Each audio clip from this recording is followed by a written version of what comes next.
በስመ አብ ወወልድ ወመንፈስ ቅዱስ አሃዱ አምላክ። ያለ ትናንት ቀዳማዊ፣ ያለ ዛሬ ማዕከላዊ፣ ያለ ነገ ዳህራዊ የሆነ የተባለ ጌታ ቀዳማዊ ነው ስንለው በቅድምናው የተነሳበት፣ ዳህራዊ ቢባል በዳህራዊነቱ የሚደርስበት የሌለው ፍጥረታት ሁሉ ሳይፈጠሩ ዓለማት ሳይኖሩ ነፋሳት ሳይነፍሱ ቀላያት ሳይፈሱ በመንግስቱ የነበረ ፍጥረታትን ሁሉ በልዩ ልዩ ህብረ መልክ በቸርነቱ የፈጠረውን ፍጥረት ሁሉንም ትንኝንም እንኳን ሳይዘነጋ የሚመግብ በኩነተ ሥጋ ሰው በመሆን ተገልጾ ከውድቀታችን ያነሳን ድሃ ይሉት ባለጸጋ ወደ ላይ ፍጥረት የማይደርስበት ሩቅ ወደ ታች የሰው ህሊና የማይመረምረው ጥልቅ አይጨብጡት ረቂቅ በባህሪው ሞት በስልጣኑ ሽረት በመንግስቱ ህልፈት የሌለበት የአባቶቻችን አምላክ ወልደ አብ ወልደ ማርያም ኢየሱስ ክርስቶስ ከባህሪ አባቱ ከአብ ከባህሪ ሕይወቱ ከመንፈስ ቅዱስ ከስጋ እናቱ ከቅድስት ድንግል ማርያም ከሌሎቹም ቅዱሳኑ ጋር ሁሉ ስሙ ለዘላለም ከምድር መሃል እስከ አርያም ጫፍ የተመሰገነ ይሁን።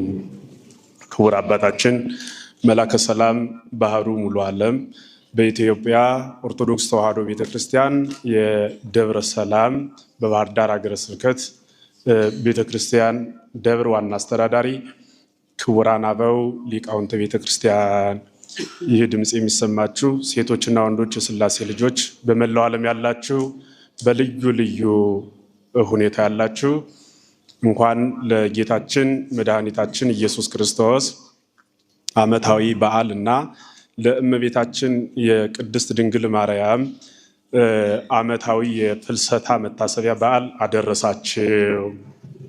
መመስገን የባህሪው የሆነ ጌታ እንድናመሰግነው ፈቅዶና ወዶ ስሙ በሚመሰገንበት ክብሩ በሚገለጽበት ቅዱስ ሥጋው ክቡር ደሙ በሚፈተትበት ቃለ ወንጌሉ በሚነገርበት ቦታ ከብዙ ጫጫታና ጃጃታ ከመላበት ዓለም ለይቶ በዚህ ያደረሰን ያገናኘን ስሙ የተመሰገነ ይሁን።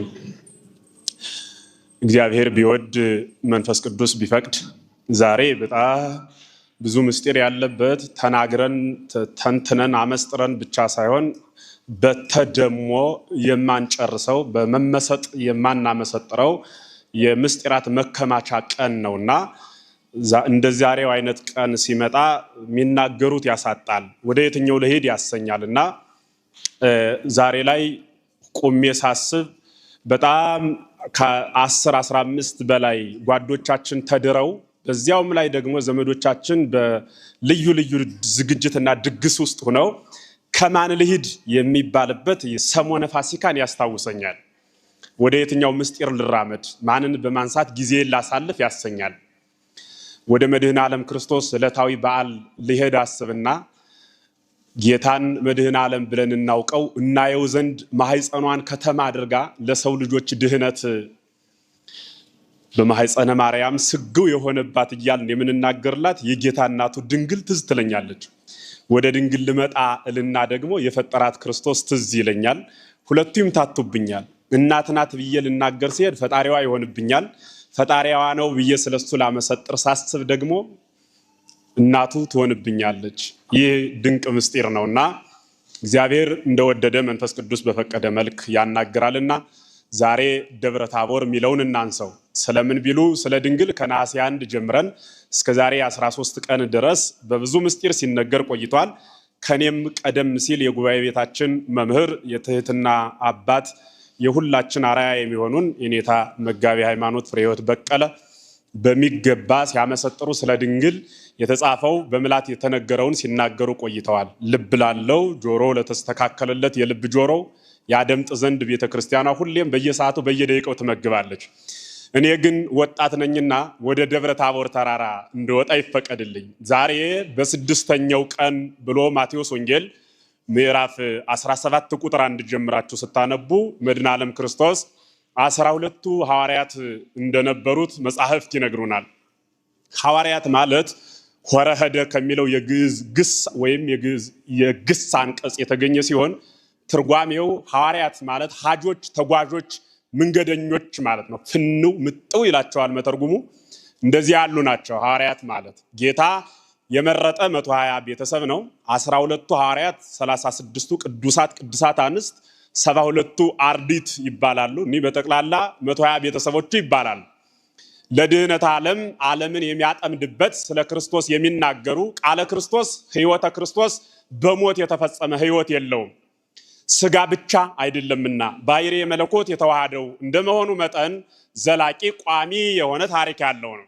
በዚህ ምክንያት ጌታ ሲኖር ኖረ፣ ሳይኖር ደግሞ አልኖረም የሚባል ከኑሮት እስከ ግን የሌለው አይደለም። ከም የለውም እስከም የለውም። ከብለን ከተናገርንም በትስብእቱ ነው። እስከ ብለን ከተናገርንም ደግሞ ለትስብእቱ አይደለም። እንኳን ይቅርና ለመለኮት ለሰው በራሱ ከአለው እንጂ እስከ ግን የለውም። አንድ ሰው የተወለደ ሰኞ ነው ብሎ መናገር ይቻላል። የሞተ ረቡዕ ነው ብለን ልንደመድም እንችል ይሆናል እንጂ የጠፋ ረቡዕ ነው ግን አይባልለትም። ለምን ቢባል ሁለት አይነት ህይወት አለው። አንዱ ከክርስቶስ ሌላኛው ከዲያብሎስ ጋር ለዘላለም ጸንቶ የሚኖርበት ሌላ ህይወት አለው። የሰው ልጅ ሞት ወደ ክርስቶስ መሻገሪያ ድልድይ ነው በሐዲስ ኪዳን። ያ ማለት ምን ማለት ነው?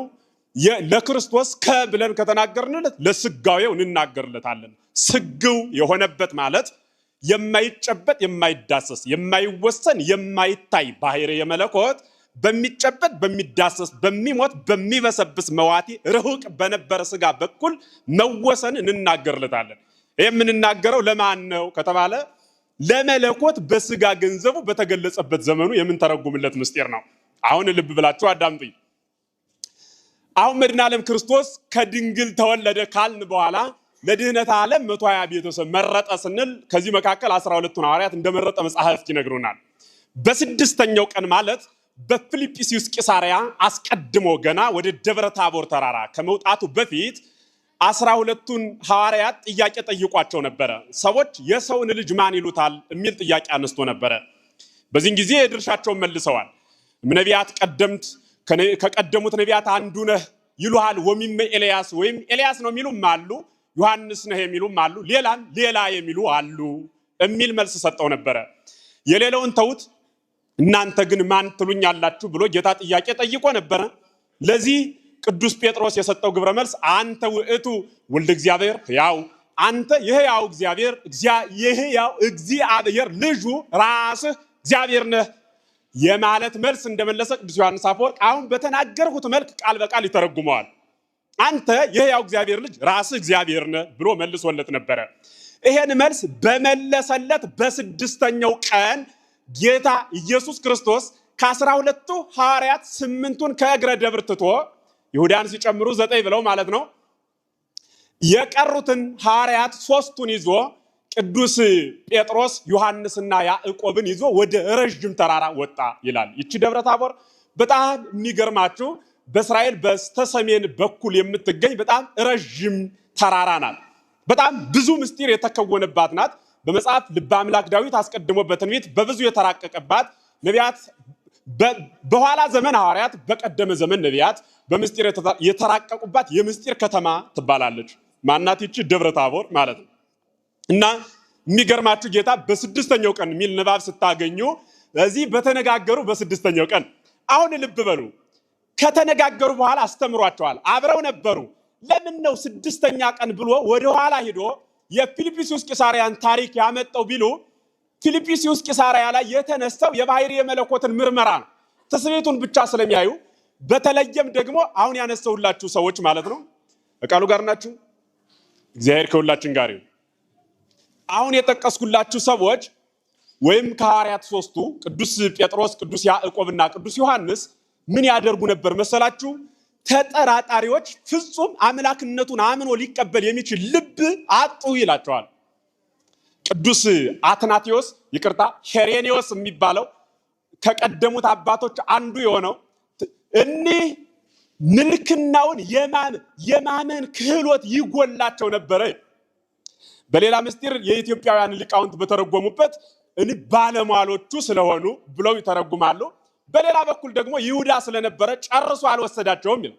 ባይወስዳቸውም ደግሞ ምስጢር አልተከፈለባቸውምና ከላይ ላሉት ለ3ቱ የተገለጸው ከታች ላሉት ለ8ቱም ምስጢር ሳይከፈል ተገልጾላቸዋል።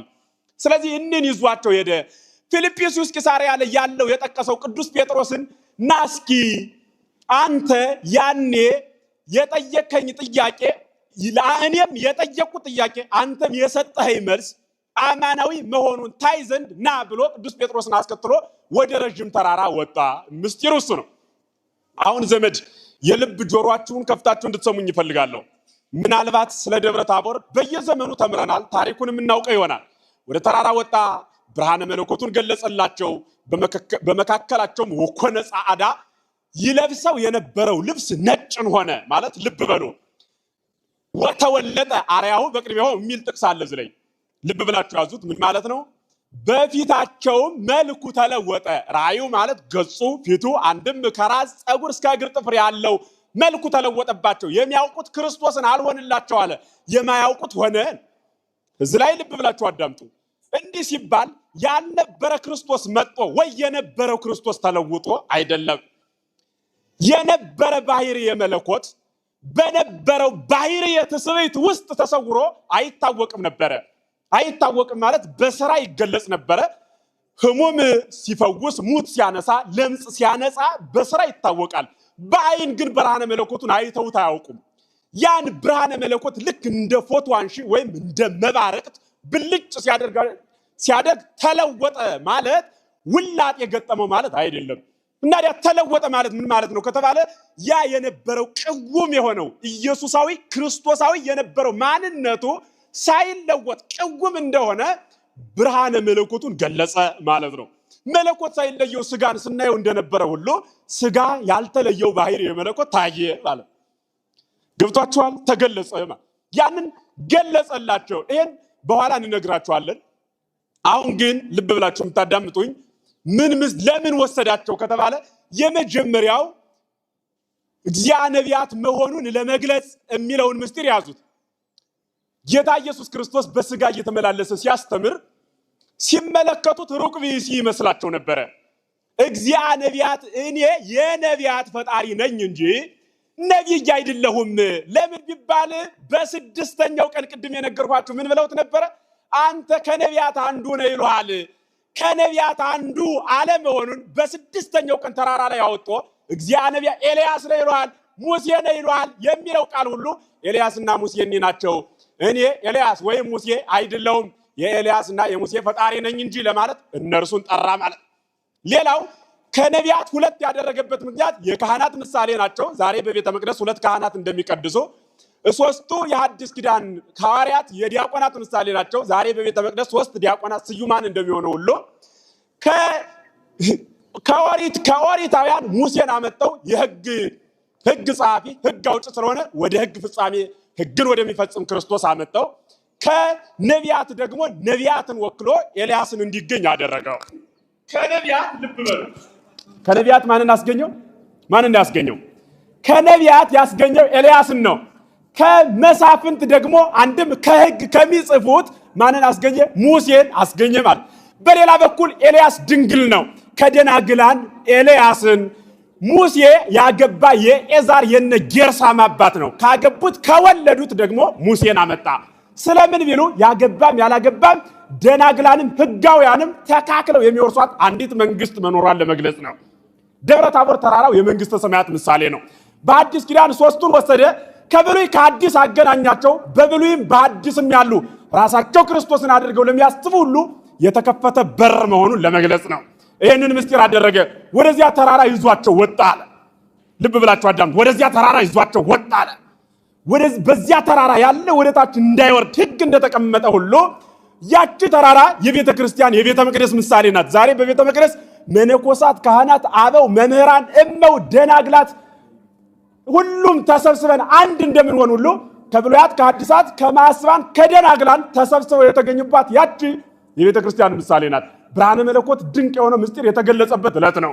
በዚህ ምክንያት ደብረ ታቦር ይባላል። ቄስ ተማሪ የሚደግስበት የሚዘክርበት ምክንያት የቄስ ተማሪዎች በዓል ስለሆነ በዚያ ተራራ ላይ የተሰበሰቡት እነማን ናቸው?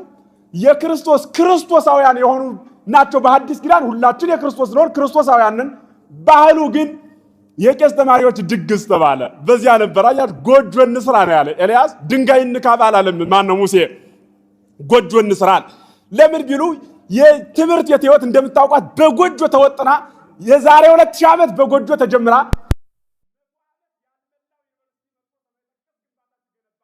እርሷ ግን በደብረ ታቦር ተራራ ላይ በጎጆ የተጀመረችው በሙሴ ዲዛይን የወጣላት የሙሴ ዲዛይን ሳይቀየር ዛሬም ጎጆ ናት።